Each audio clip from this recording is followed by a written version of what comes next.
like a must reach.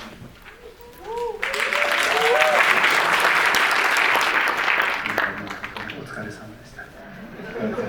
going through that. 切らないから大丈夫です。I won't be cutting, so don't worry. So, Tsukamoto-san, thank you so much for being here. You touched on this a little bit in your introduction, but in interviews and in the film's press release, you've called this a scream at the current state of the world. I wondered if you could comment on that. What is the film reacting against? この前の映画が「ノービー・ファイヤーズ・オン・ザ・プレイン」っていう戦争の映画なんですけど、これは大岡昇平さんという実際に戦争に行かれた方が原作で映画にして、ずっと昔から映画にしたかったんですけども、なかなかお金が集まらなくてしなかったんですけど、全くお金がなかったんですけども、今作んなきゃと思ったのは戦後が70年になりまして、その日本で戦争に実際行かれた体験者の方がいらっしゃらなくなるにつれて、体感で戦争をしていらっしゃる方がいなくなるにつれて戦争に近づいていくっていう危機感がすごくあって作った映画なんですけど、その映画が戦後70年に上映したので日本でも問題意識があった方が結構多く共感してくれたんですけど、それから4年経っても世の中が全く変わらないという恐怖ですね。それをその叫びをいても立ってもやらなくてあげたというような感じです。だからノビはかなり長いことかけて作ろうと思った映画なんですけど、これは構想は長かったんですけど、本当に短い期間で一気に叫びを上げたという感じで。So before this film, I made a film called Fires of the Plain, and that's a war film. The original story is by Shohei Oka, and I've always wanted to adapt this into a film. But at the time, I had no money, but I still felt that I must make the film, especially since it was about to be 70 years after World War II ended. And I felt that older people who had actually experienced the war were starting to pass away, and I felt that I needed to make a film while people who had experienced this were still alive. And at that time, especially because people were talking about the fact that it has been 70 years, people really appreciated the film. However, 4 years went by and the situation in Japan hasn't changed. And so I felt a deep fear about that. And even though with Fires of the Plain, for a long time I wanted to make this film. With this film, I sort of rushed into making this one. Is there a reason that you chose the samurai film as the type of genre to approach this topic or message? 時代劇この江戸時代の終わりっていう時代なんですけど、江戸時代の終わりというのが今の現代の日本の時代の感じと非常によく似ていて、この後江戸時代は時代が変わって戦争の時代にどんどん入っていくんですけど、今のその日本もちょうど時代が変わってどんどん戦争の方に近づいちゃうんじゃないかという過去のことを描いて現在の先を皆さんに予感してもらうことができるんじゃないかというのが具体的なことで、もう一つは時代劇っていうのはもう本当に映画監督を志すといい音楽がずっとやりたいもので、好きな映画ももちろんたくさんありますし、いつかやってみようと思った気持ちとこのことが今の時代が合わさって今作ろうと思った感じでございます。So I decided to make this period film, Jidaigeki, which is set at the end of the Edo period. And to me, I feel that the end of the Edo period had a lot of similarities with today's Japan. There's similar atmospheres going on. At the end of the Edo period, the Japan goes into a warring period. And right now, I feel like we're getting closer to that as Japan gets closer to going to war. So I figured that by presenting something about the past, we can also feel something true about the present. And the other reason is that I've always wanted to make a period film, a jidaigeki film, and so this feeling that I had in the background also finally met with the fact that I've always wanted to make one. And were there any specific films you had in mind with writing the script and designing the look of the film? I know that Seven Samurai is a favorite of yours. 本当に黒沢監督の映画は高校生の時に大好きで、今おっしゃった「七人の侍」とか「用心棒」「椿三十郎」はもう友達と盾の真似するぐらい好きだったんですけど、そのもっと前に中学校の時に「また旅」という市川崑監督の映画があって、これがもう本当にしょうもない都政人、ほとんどヤクザみたいな侍と自分では言ってますけど、ほとんどヤクザみたいなしょうがない若者の話があって、これがその70年代に見たんですけど、なんか70年代の若者たちのなんかしょうもない感じと、しょうもないって言っちゃいけないですね、なんか70年代の人しょうもないって言っちゃいけません、なんていうんですかね、こう未来がこうどうなっちゃうのか分かんない不安を抱えた若い人たちのしょうもないというかなっちゃいますね、しょうもない感じがよく出てて、そういうなんか時代劇なんですけど、今の感覚の若い人がそこの中に映し込まれているようなのがやってみたいなと思った時代劇でした。あとはザトウイチとかも大好きで、その全てがいわゆる様式美のこう縦の美しさを描くというよりはリアリズムをこう追求している時代劇が本当に影響されました。So regarding Kurosawa, I've liked his movies since I was in high school. I liked the movie Seven Samurai, as you mentioned, Sanjuro, Yojimbo, these films. I love them so much that me and my friends will pretend to do sword fighting together. Another film that I really liked, referred to, was Kon Ishikawa's Matatabi. And that shows people who are young people who are sort of a pathetic looking people who act almost like a yakuza even though they're samurai. And to me that represented this feeling of patheticness, even though perhaps I shouldn't be using the word pathetic, but I felt that it was also representing a patheticness that I felt in the 80s. And how the young people were feeling a certain kind of uncertainty towards the future. And so I wanted to make a jidaigeki that expressed something about today. Another film that I also refer to is the Zatoichi movies. But what I wanted to make sure was that I wasn't looking to show sword fighting as a form of beauty, but rather that I wanted to pursue a certain kind of realism. Yeah, I'd like to talk about the violence in the film. Many of your films have kind of extremely stylized violence. Can you tell us a little bit how you approached the battle scenes, what you wanted to emphasize in the shooting and editing of the film?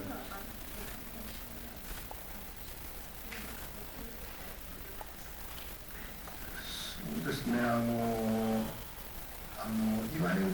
盾をこう美しく舞うようにこう盾をしてこう拍手を喝采をお客さんが送るっていうタイプの映画にはちょっと興味がなく、あくまでもその刀一刀振ってそれを受けるとすっごく痛いという暴力の恐ろしさを描くのがテーマだったので、最初に沢村僕が出てきた役とこう浪人と戦う時もいわゆる時代劇でしたらもっとスパーンと切って首が中からスパーンと飛ぶともうそんな感じねっていう怖さもないんですけど、日常生活でちょっとこう包丁でできたりとかカッターでできた時に痛たたってなる痛い感じで映画が始まって、その傷がだんだん大きい傷になっていって、最後僕がめちゃくちゃ割れるところで大きな盾が行われるんですけど、最初にリアルな暴力で表していて、後の方でその暴力の痛さをこう表現したかったという感じですね。そういう暴力で嫌だなと思ってもらえなかった感じですね。So regarding the violence, what I didn't want to do is to have sword fighting that felt like a dance that people would perhaps applaud to. That wasn't something I was interested in. I really wanted to talk about the fact that one swing of a sword causes pain and hurt. So I wanted to talk about the horror of fighting. And so, I could have made a film where a sword causes a head to fly, and perhaps that doesn't really feel real in a way. And so, as you see towards the beginning, during the first fighting, you see a cut that happens on the hand. And that's a cut that you can imagine. So a cut that you might do with a knife or a hand blade. And then as the movie goes on, you get bigger and bigger cuts. And it leads up to the final fight. But what I wanted to make sure is that the first time you see that cut, you can imagine the pain as real. And the more you imagine that pain to be real, I wanted people to say, this is not something that I want. So you often cast yourself in your films, and in this film, the casting I think is very interesting. You brought up Seven Samurai because you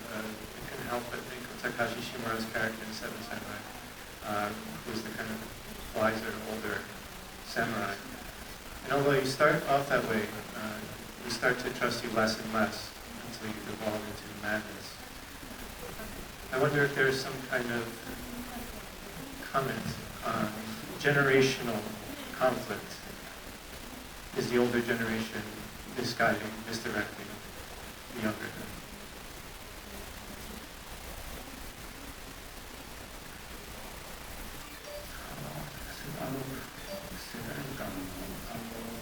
志村隆さんのことよく言われるんですね。まあ確かに若者をリクルートする係なんで志村隆さんですけど、自分たちはどっちかというと宮口誠司さんがやってた剣の道まっしぐらみたいな、剣のためにはもう我が身をどうか捨てるみたいな、なんかああいう気分を沢村には描いてた感じなんですけども、自分としてはいわゆる時代劇では沢村みたいな人は結構ヒーローになるんですけど、だからちょっと無謀を犯しながらも結構物事を推進するためにちょっと乱暴なんだけどガンガンいくで結構見てる人が拍手を送るような沢村なんですけど、で一方でこの木のシーンっていうのは今の僕の気持ちと同じ今の気持ちと同じって変ですけど、最初は木のシーンもお侍なんで国がなんか自分の主君が何かあった時は自分の刀を使おうっていう気持ちがあるんですけど、木のシーンは感受性が豊かである種普遍的な正気の頭があるので人を殺すってことは実際どうなんだっていうと非常に感受性豊かに感じて恐れをだんだんなしていくっていう今の僕の気持ちとぴったりな人なんですけど、時代劇の中にそれを今の僕の気持ちとぴったりな人を投入したらどうなるんだろうっていう科学現象みたいなものをどうなんだろうっていう気持ちで作っていたんですね。そうすると沢村っていう役がなんか最初はヒーロー時代劇のヒーローみたいなのがだんだん恐ろしい手玉に見えてくるっていうふうになればいいなと思ったという感じです。答えのねがちょっとわからないですけど。So people often do bring up Takashi Shimura, especially because I'm recruiting in the film. But actually, within Seven Samurais, I actually think that my character is closer to Seiji Miyaguchi's character, who would do anything for the sword. And that's how I feel about Sawamura in general. And so a character like Sawamura is often the kind of hero you find in a Jidaigeki film. They tend to be a little violent, but they still continue to keep pushing at it, and people often applaud to that. But in contrast to that, with Mokunoshin's character really represents how I feel today, and the way he uses the sword. He thinks that he wants to use it, but then when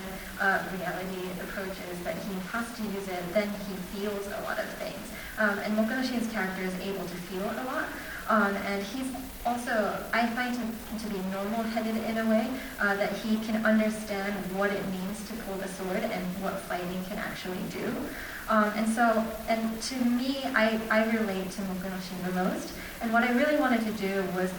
see what the chemical reaction would be if I were to bring in someone who thinks like me into the setting of a Jidaigeki film.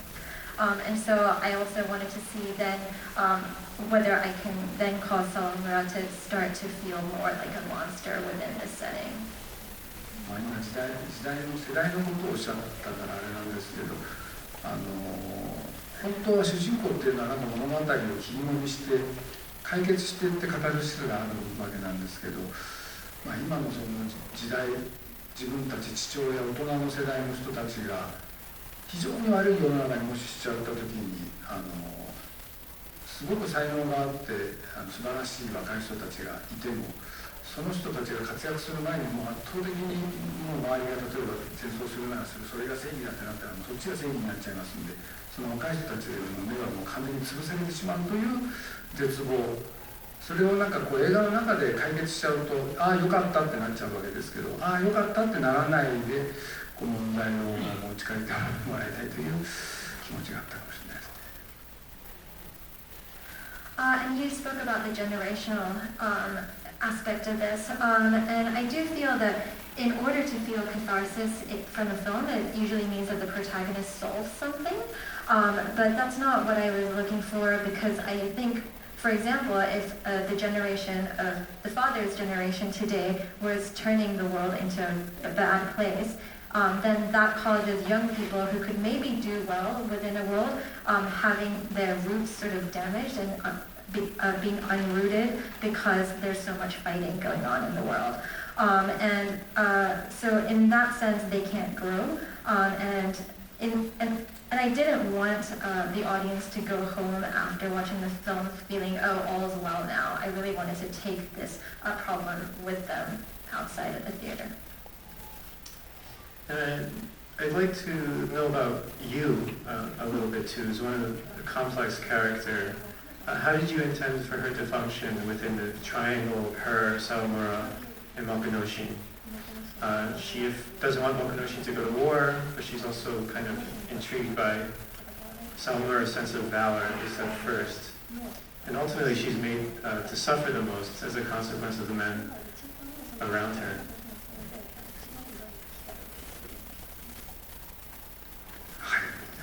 もうそうです。ちょっとこう変わったキャラクターでもあるようなんですけど、実は自分としては一番その沢村木之進っていう極端なこう2人に対して一番平均的ななんですかね、自分たち一般の人間の代表っていうつもりでも実は作っていて、最初に愛する人とか弟が憎しが戦争に戦に行くといえば嫌だと言いますし、嫌だと言ってたのに近くに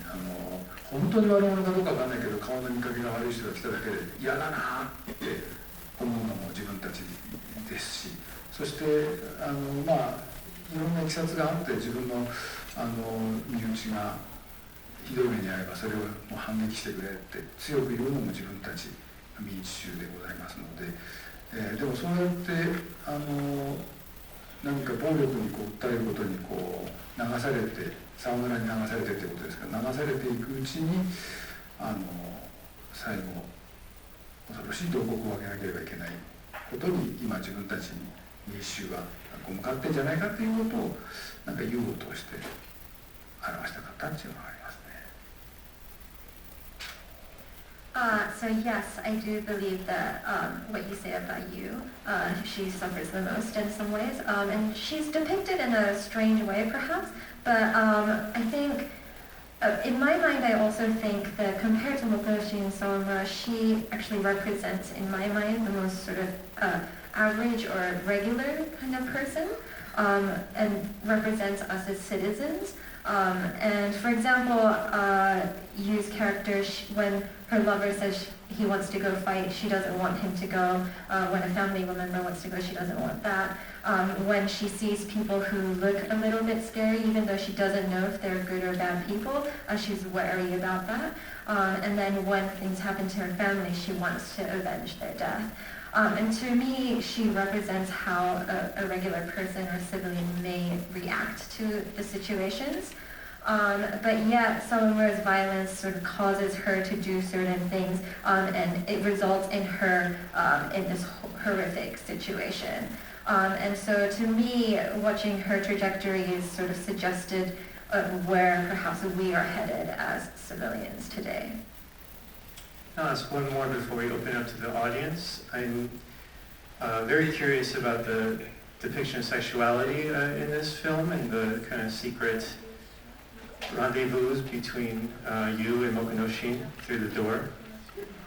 Can you talk a little bit about your general interest in sexuality and cinema, and particularly how it plays out in this film? これ時代劇と思うとなんかある典型をこう途中まで時代劇みたいなのに途中でどんどんその時代劇っぽい典型をこうポンポンと崩していって腰砕けになっていくわけですけど、僕はこれ時代劇っていう形から言ったもう青春映画というか、人間の映画なのでこれが時代劇じゃなければ性的なものを描くのは全く普通によくあることですので、その時代劇っていう固定的な観念で考えなければ性描写入るのはもう本当に若い人たちだったら普通のことというかで、それがちょっといわゆる典型的なものじゃないかもしれませんけど、僕としては割と自然じゃもうないですかね、あんまり自然じゃないですかね、苦しい割とリアルな気持ちで作ったんですけどね。僕のシーンが2回マスターベーションするシーンなぜってよく聞かれるんですけど、これもよく考えるとあまり意味入れて考えてなかったんですけど、なんか意味というよりは優也の思いもありますし、今から人を殺しに行かなきゃいけないでも殺したくないっていうもう痛烈なジレンマ、人が死ぬっていう京都とか東京では人がすごく死んでる、でも今自分たちは生きてるとか、そういういろんなことがぐじゅぐじゅないまぜになるとなんか混沌とした感じでああいう行動に走るんじゃないかなとかですね、そんな感じなんですけどね。So, when you think about this film as a jidaigeki, you see that the film, or the period film, the film continuously sort of subverts these ideas of what they should be, and so perhaps you sort of feel a little bit weak in the knees because you don't know what's going on. But rather than seeing it as a full-on period film, I sort of see it as a youth film, a human film. And so when you put it within that context, I think to depict sort of sexual moments is quite normal. And even though and I actually think the depiction of sexuality within this film is actually quite natural. Maybe people won't agree, but I come at it with very real feelings towards it. Oftentimes people ask me, why do I have the masturbation scene? The thing is, there's no real meaning or logic to it per se, but it really comes from a sense of feelings, perhaps the way Mokunoshin is feeling towards you, as well as the dilemma he is carrying with the fact that he has to go kill people. He's also thinking about the fact that people are dying in Tokyo and Kyoto, yet he is living. And this idea of living and death sort of colliding with each other, and I believe that masturbation action is sort of a result of these conflicting feelings. Okay. So raise your hand high if you have a question. I see one in the very front here. Just wait for a microphone. Thank you for the movie. It was wonderful. I just have a question in terms of some of the characters you've played in your films, like Tokyo Fist and Bullet Ballet. You play a character that is representing your beliefs, or maybe a projection of yourself. But you said in this movie, Mokunoshin was that character, and I was wondering what the decision was to project yourself onto the younger actor and not yourself for this film.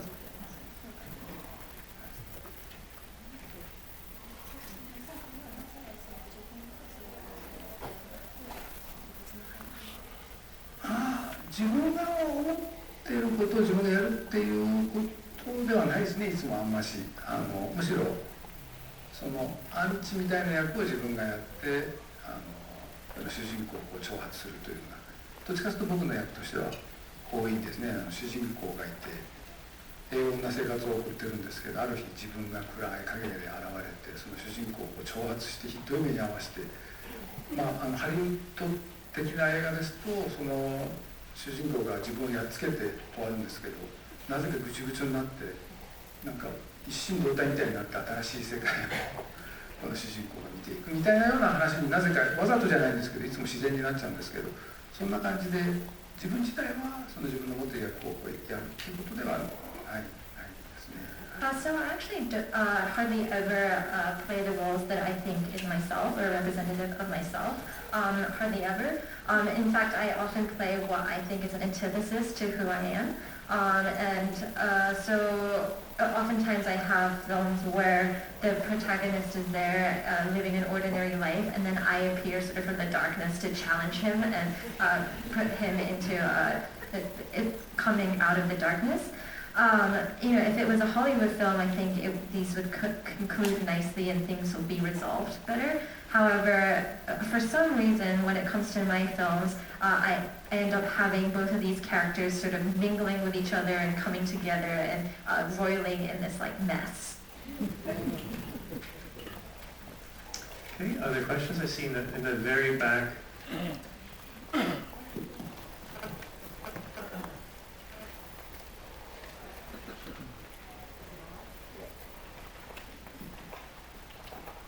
Hello.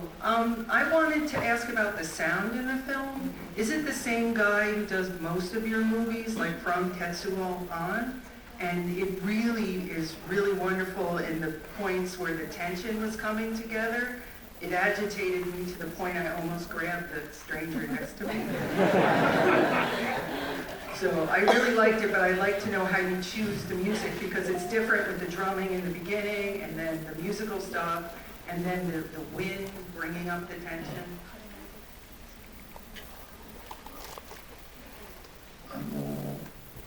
音楽のですね、石川忠さんっていう人は僕のその30年前に最初に作った「鉄夫」っていう映画から、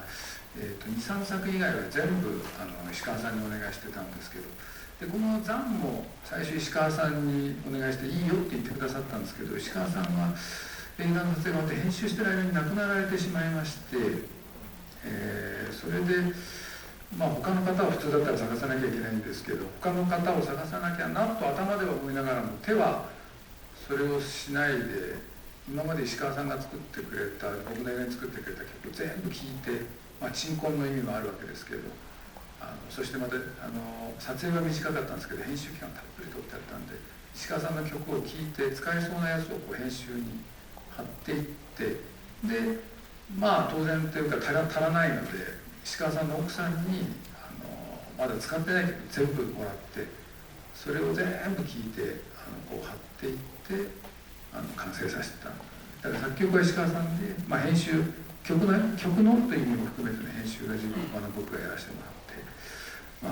作ったという、石川さんの本当にその古い全部の曲とまだ聴いてなかった曲を全部静かに